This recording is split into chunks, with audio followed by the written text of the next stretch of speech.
এখন আমরা একটু বেরোচ্ছি, কারণ আমার মেয়ের আবদার হলো স্লাইড লাগবে।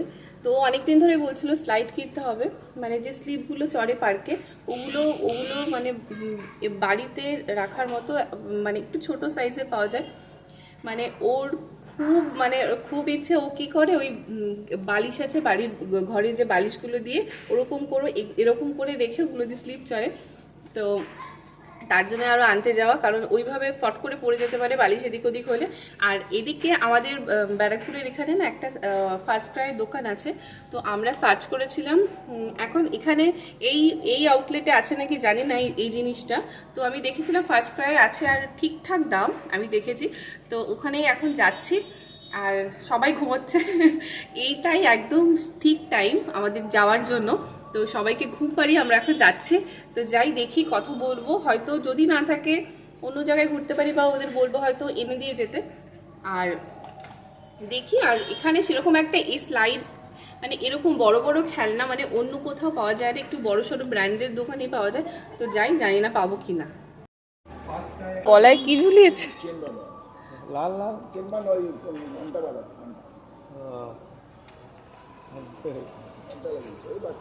এখন পর অবশেষে একটা রিক্সা পাওয়া গেল।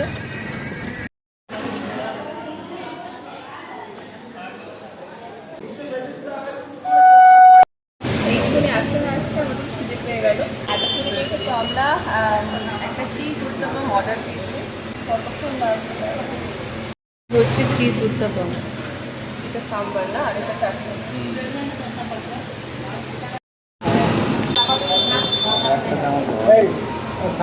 আমার এই কোকোনাট চাটনিটাও তো খুব ভালো লাগে, সাম্বারটাও ভালো লাগে, কিন্তু কোকোনাট চাটনিটা বেশি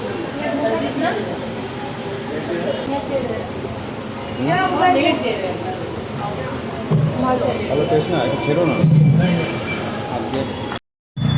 আমরা চলে এসেছি ফার্স্ট ফ্রাইডে, যাই দেখি।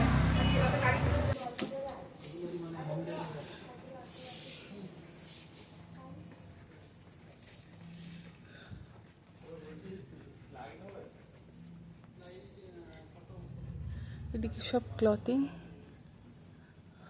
ওয়াও। স্লাইডটা আমরা এখনো পাইনি, দেখি।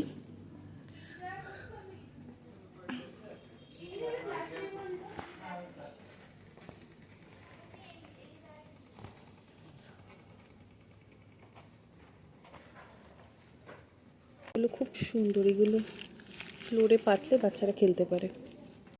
আর এই হচ্ছে আলির চা, যেটা ছাড়া আসলে চলে না, মানে বাইরে গেলে এর চা না খেলে ওর মানে খাবার হজম হয় না, এরকম একটা ব্যাপার। তো বাড়িতেও যদি চা খায়, বাইরে গেলে ওর চাটা খেতেই হবে। তো আমি ভাবলাম আমিও একটু টেস্ট করে দেখি কি এমন আছে ওর চায়ে।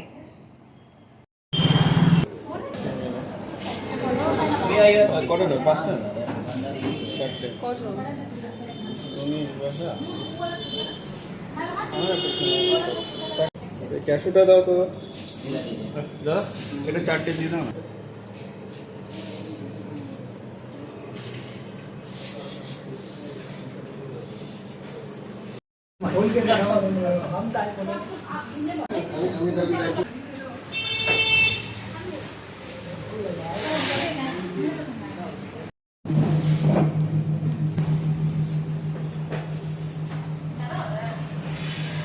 বাইরে একটা বৃষ্টি হচ্ছে, আমরা এখন যেতে পারবো না, তাই এখানে দাঁড়িয়ে থাকার থেকে মানে চুপচাপ দাঁড়িয়ে থাকার থেকে কিছু টুকটাক খাওয়া ভালো। আসলে একটু দরকার আছে, তাই এখানে নেমে গেল। আর আমি যাচ্ছি বাড়িতে। আর এত বাজে রাস্তা, আমার মানে বেশিক্ষণ লাগে না যেতে, কিন্তু এই রাস্তার জন্য অনেকক্ষণ সময় লাগে। এই হচ্ছে রাস্তার অবস্থা, দেখতেই পাচ্ছ, মানে এতটা বাজে অবস্থা। মানে কেউ যদি মনে করে যে আমি একটু বাইরে যাব, খুব দরকার, বা কেউ একটু ঘুরতেই যাবে, তার মনে হবে রাস্তাটার কথা, সে আর যাবে না। আর আমার ক্ষেত্রেও এটাই হয়, যে আমার যদি খুব ইচ্ছে করে ঘুরতে যেতে বা খুব দরকার হয়, আমি মনে হয় কি না থাক, আমি বাড়িতে আছি, ভালো আছি। কারণ এরকমভাবে রাস্তা দিয়ে যাওয়ার থেকে না যাওয়া ভালো। আর আজকে বৃষ্টি হয়েছিল, তো বৃষ্টি হয়ে জল জমে গেছে, জল জমে এরকম পুরো মনে হচ্ছে আর একটু হয়তো ভাঙলেই হয়তো মানে পুকুর হয়ে যাবে এরকম।